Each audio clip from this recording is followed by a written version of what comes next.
Bueno, muy bien. Haciendo continuidad ya entonces de nuestras clases en esta pandemia, vamos a hablar un poco de patologías quirúrgicas, entre los que corresponden los trastornos del esófago. Entre ellos están los trastornos motores y también vamos a hablar de la enfermedad de reflujo gastroesofágico. En cuanto al trastorno motor, es toda aquella alteración de la motilidad del cuerpo esofágico y en la alteración de sus esfínteres que pueden producirse por exceso o por defecto de la actividad contráctil, ¿verdad? Con ausencia, o sea que con la secuencia en la que esta se produce. Entre los trastornos motores vamos a tener una clasificación de un trastorno motor primario y un trastorno motor secundario. El primario son aquellas etiologías desconocidas, generalmente afectación intrínseca al esófago. Entre ellos vamos a hablar y de los que más generalmente se identifica en la región es la calasia. Después nosotros tenemos lo que es el trastorno motor secundario y son aquellos, por supuesto, son trastornos motores que se ven afectados por algún tipo de enfermedad sistémica. Entre los trastornos motores primarios del esófago tenemos a la acalasia como primera patología y es la que generalmente es la que más se estudia. Y algunos trastornos espásticos como son el espasmo difuso del esófago, la acalasia vigorosa, el esfínter esofágico inferior hipertenso y la peritalitis sintomática conocida también como esófago en cascanueces. La acalasia es la enfermedad caracterizada por la falta del peritalitismo del cuerpo esofágico y la falta de la relajación del esfínter esofágico inferior o relajación incompleta, lo que produce la acumulación del alimento dentro del órgano y su progresiva dilatación, ocasionando de esta forma todos los síntomas que en semiología quirúrgica habíamos hablado. Esta es una imagen que nos muestra esta definición, donde se observa la dilatación del cuerpo y el estrechamiento, o sea que la falta de relajación del esfínter esofágico inferior. Acá otra imagen ya demostrando la acumulación del bolo alimenticio de líquidos que pueda producirse posteriormente a esta falta de relajación del esfínter inferior. La acalasia es de etiología desconocida. Se lo atribuye mucho a la patología de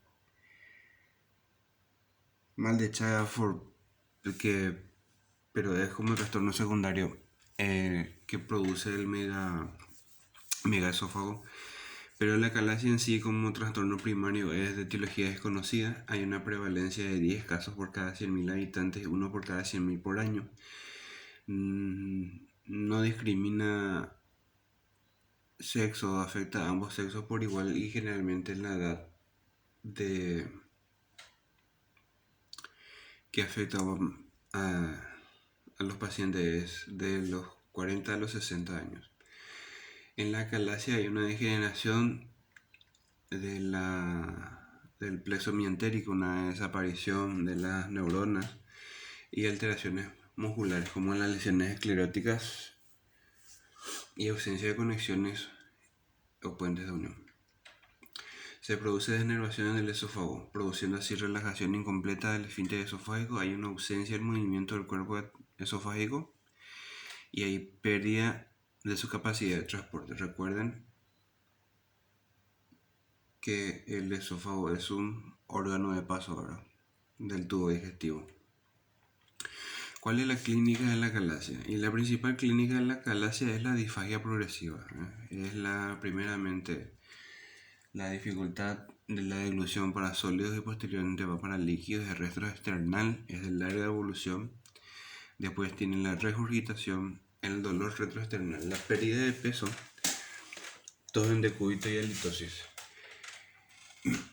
Cuando nosotros hablamos de la historia natural de la acalasia, de la progresión de la patología.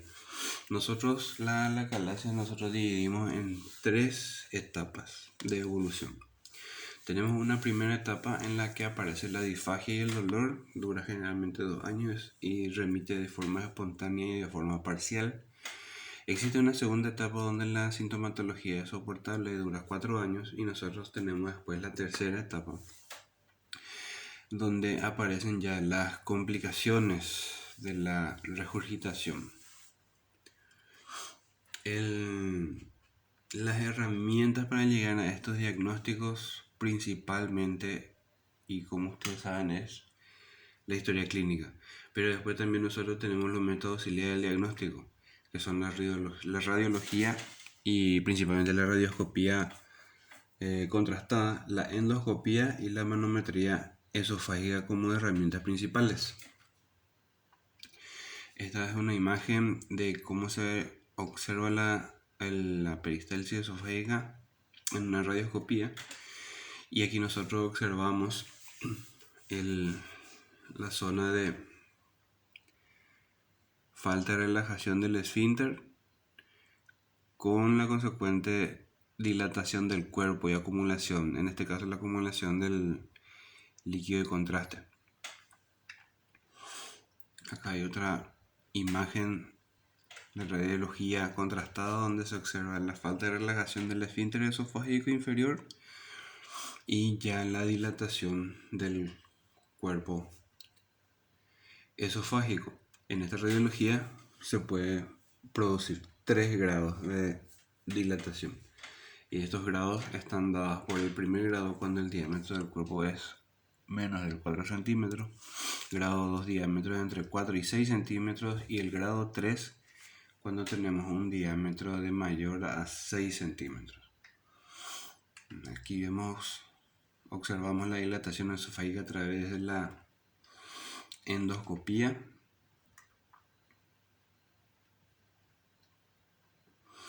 Y en esta imagen vemos cómo el esfínter esofágico inferior no se relaja del todo, ¿verdad? Una relajación parcial. La manometría nos ayuda también a diagnosticar la acalasia y nos muestra que existe una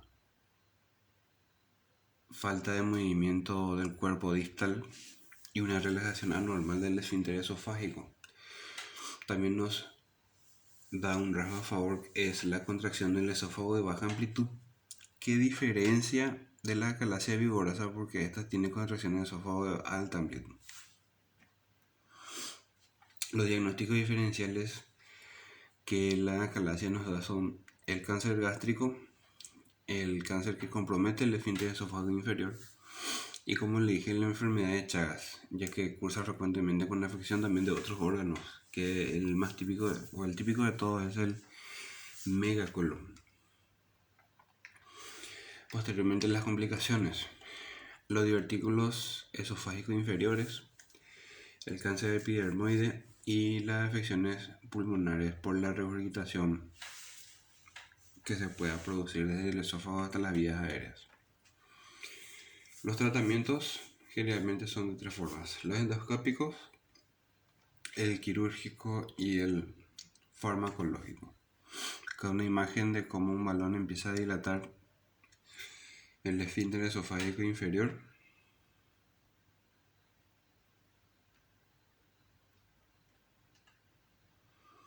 Aquí ya dilatado totalmente. Inyección de toxina botulínica también puede producir un tratamiento no quirúrgico de la acalasia. La miotomía por vía convencional laparoscópica, el tratamiento quirúrgico.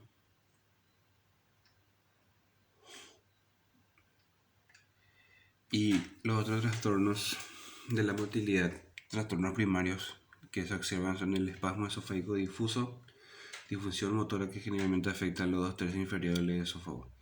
La clínica es un dolor retroesternal, disfagia intermitente para sólidos y líquidos.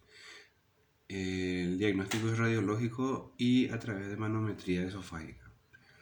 ¿Cuáles son los criterios diagnósticos? Síntomas clínicos compatibles, la ausencia de la lesión orgánica y el trastorno motor caracterizado, valorado por manometría.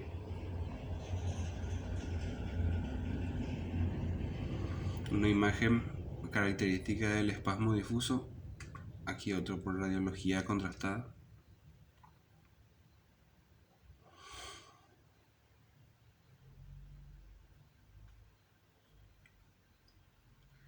Manometría, donde se observan anomalías en los 2/3 distales, específicamente contracciones espontáneas de gran amplitud. La calasia vigorosa es la calasia que cursa con contracciones de gran amplitud, a diferencia de la calasia idiopática, que tiene amplitud baja. Se presenta con dolores retroesternales tipo cólico. La manometría, lo que no demuestra es que no presenta ondas peristálticas y la presión de reposo del cuerpo esofágico es muy aumentada. El esfínter esofágico inferior hipertenso es un trastorno motor que cursa con el dolor retroesternal succifoide por lo general, atípico, y se basa específicamente, el diagnóstico se basa específicamente en los hallazgos manométricos, donde se observa una peristalsis esofágica normal, pero hay una presión de reposo del esfínter esofágico elevado y una relajación normal. La peristalsis sintomática de esófago en cascanueces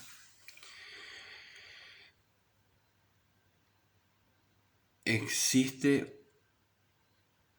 una alteración detectada la alteración que se observa es la existencia de ondas peristálticas de gran amplitud. Manometría esofágica es un método diagnóstico, es el método diagnóstico principal para el diagnóstico de esta patología. Contracciones peristálticas superiores a los 180 y una amplitud de 300 y con contracciones prolongadas. Después nosotros tenemos a lo que serían los trastornos motores secundarios, que solamente vamos a hacer vamos a citar, que son las enfermedades del colágeno, las enfermedades metabólicas y endocrinas, entre ellas por supuesto la diabetes, enfermedad de la tiroides, el alcoholismo, enfermedad de Chagas, que produce la calasia por dilatación del esófago, del cuerpo esofágico, específicamente denominado megaesófago, alteraciones musculares como miastenia gravis, distrofia miotónica, alteraciones neurológicas y alteraciones del esfínter esofágico superior. Bueno, esto en lo que se refiere a los trastornos motores del esófago. Recuerden que pueden hacerme preguntas a partir de las 20 horas hasta las 22, chicos. Estamos. Ya enseguida en la enfermedad de reflujo gastroesofágico.